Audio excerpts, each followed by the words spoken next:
আসসালামু আলাইকুম। West zone power distribution company limited তথা উজু পাটিকোতে 23 জুন 2025 খ্রিস্টাব্দে একটি বিশাল নিয়োগ বিজ্ঞপ্তি প্রকাশিত হয়েছে।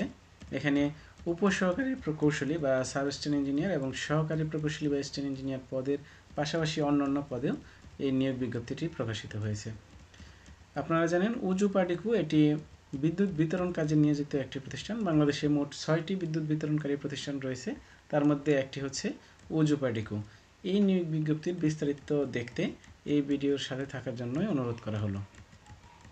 উজু পাটিকো এই প্রতিষ্ঠানটি বিদ্যুৎ বিতরণ কাজে নিয়োজিত হচ্ছে খুলনা, বরিশাল অঞ্চল, এছাড়াও ঢাকার মাদারীপুরেও বিদ্যুৎ বিতরণ করে থাকে উজু পাটিকো। এখানে মোট 13 ক্যাটাগরিতে নিয়োগ বিজ্ঞপ্তিটি হয়েছে।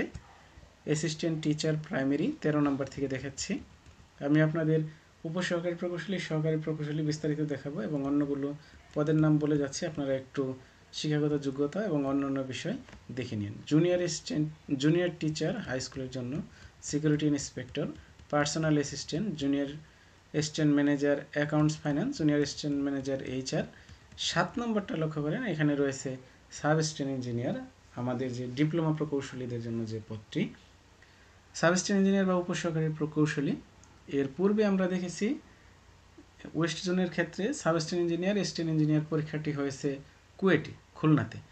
কুয়েটের যে পরীক্ষাগুলো হয় সচরাচর এর পূর্বের অভিজ্ঞতা থেকে বলছি, ডিপার্টমেন্টাল 2টি থাকে, নন ডিপার্টমেন্ট তো মোটামুটি সবারই জানা আছে। আমাদের ইঞ্জিনিয়ারিং ক্ষেত্রে বাংলা, ইংরেজি, ম্যাথ, সাধারণ জ্ঞান কমনগুলোই থাকে মোটামুটি। এবং ডিপার্টমেন্টের ক্ষেত্রে বুয়েটে দেখা যায় শুধু ম্যাথ বেশি আসে, কিন্তু কুয়েটের ক্ষেত্রে ম্যাথ এবং থিওরি দুটোই আসে। তো থিওরি বেশি আসে, ম্যাথ তো মোটামুটি আসে। কিন্তু বুয়েটের ডিফারেন্স, বুয়েটে 8টা প্রশ্ন আসলে 6টায় মিনিমাম ম্যাথ থাকে, 2টা হয়তো থিওরি থাকে। আর কুয়েটে হলে 50% থিওরি থাকে, অথবা থিওরি বেশি থাকে, ম্যাথ কম থাকে। এর পূর্বে এমন হয়েছে, সামনে কেমন হবে জানি না।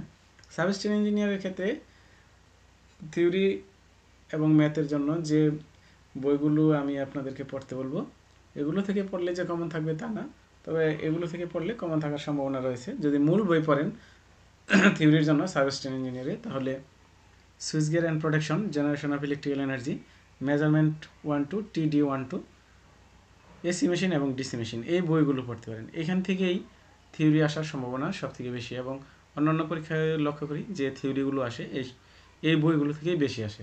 তাছাড়া সবগুলোর থিওরি যদি একটি বই থেকে পড়তে চান, তাহলে বর্তমানে রেজোনেন্স অথবা অপটিমাম যে কোনো একটা বই পড়তে পারেন। এখানে কিন্তু থিওরি বেশি। আর ম্যাথটা যদি বেশি ম্যাথ করতে চান বুয়েটের জন্য বা কুয়েটের যে পরীক্ষাগুলো সেগুলোর জন্য, রনি পারভেজ বা তেসলা, এইসব বইতে কিন্তু ম্যাথ খুব বেশি রয়েছে। এবং কুয়েটের ক্ষেত্রে যে ম্যাথগুলো আসে ছোট ছোট, সেগুলো রেজোনেন্স বা অপটিমামের যে ম্যাথগুলো আছে সবগুলো সমাধান করতে পারলে মোটামুটি কমন থাকার সম্ভাবনা রয়েছে। তো বৃহত্তর প্রিপারেশনের জন্য আপনারা আরও অন্যান্য বই পড়তে পারেন। পরীক্ষা কেমন হবে তা কিন্তু আমি সঠিক বলতে পারতেছি না, পূর্বে এমন হয়েছিল সেই সম্পর্কে বললাম। তো উপসহকারী প্রকৌশলীর বেতন হচ্ছে, মূল বেতন 39,000 টাকা। এছাড়া অন্যান্য বাসা ভাড়া, অন্যান্য ভাতা প্রাপ্ত হবেন। পদের সংখ্যা রয়েছে 22টি, ইলেকট্রিক্যালে 15টি, মেকানিক্যাল 4টি, সিভিলে 1টি এবং কম্পিউটারে রয়েছে 2টি।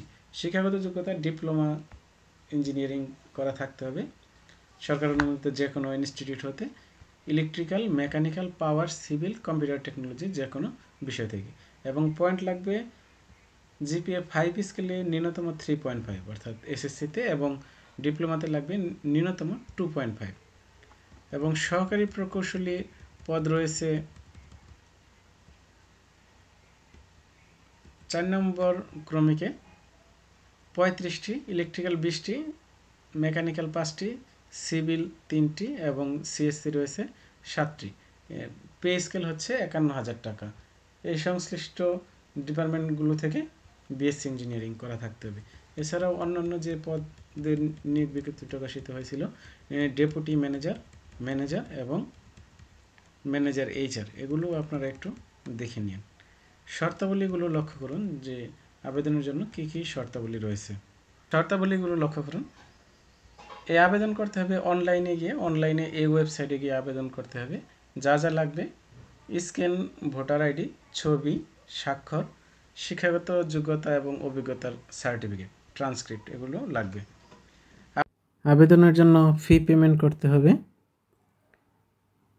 2,000 টাকা পেমেন্ট করতে হবে 1 থেকে 2 নং ক্রমিকের জন্য, 800 টাকা 3 থেকে 5 নং ক্রমিকের জন্য, 700 টাকা 6 থেকে 9 নং ক্রমিকের জন্য এবং 500 টাকা 10 থেকে 13 নং ক্রমিকের জন্য। অর্থাৎ অ্যাসিস্ট্যান্ট ইঞ্জিনিয়ারের ক্ষেত্রে 800 এবং সাব অ্যাসিস্ট্যান্ট ইঞ্জিনিয়ারের ক্ষেত্রে 700 টাকা ডিবিএল পেমেন্ট গেটওয়ের মাধ্যমে পে করতে হবে। চাকরির বয়সসীমা হচ্ছে 4 থেকে 13 নং ক্রমিকের ক্ষেত্রে 32 বছর, 14/7/2025 তারিখে 32 বছরের কম থাকতে হবে এবং 1 থেকে 2 এর ক্ষেত্রে হচ্ছে 40 বছর, 3 নং পদের ক্ষেত্রে 35 বছর সর্বোচ্চ। আবেদনের সর্বশেষ তারিখ হচ্ছে 14 জুলাই 2025। আরও যদি কোনো কিছু জানার থাকে তাহলে কমেন্টসে জানাতে পারেন।